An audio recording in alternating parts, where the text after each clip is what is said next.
you want to support this motion, and the government, I see, are accepting it, but that's all they do with it. They'll spin it in after that. Why will you not look after the people? From the ordinary people, working people, families in their homes, community centres, schools, small butchers, hairdressers, everybody have been crippled with energy.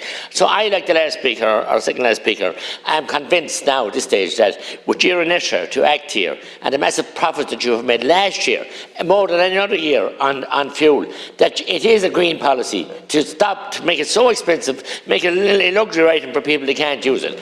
I have businesses every day of the week onto me, and trying to deal then with these companies is impossible. One time you were a manager, you could talk to somebody, now it's all emails, and they're gone to the hills, and they're gouging people. Right there. We had a hotelier, and a wonderful hotelier of 60 years in business on this morning in my local radio.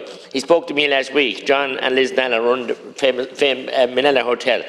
They will be impossible to keep the doors open if they don't get fair play from the gas suppliers and electric suppliers, and trying to get to meet somebody is almost impossible. And there's no respect for those people. The amount of work they do for charity, the amount of organisations that do work for charity, and they're all being hammered.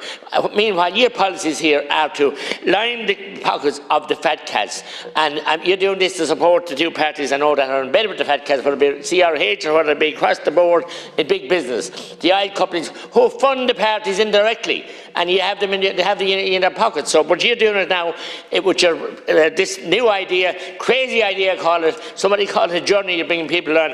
It's a cul-de-sac you're bringing them on, down a Borheen with no end, and a big pond at the bottom of it, and they'll fall into that'll be the end of them, because you just don't get it with your fanciful policies. Why haven't we wind turbines out at sea? Why haven't we the proper policies in place? SEI don't have the money, and they don't have the wherewithal to do it, so shame on you is what I say.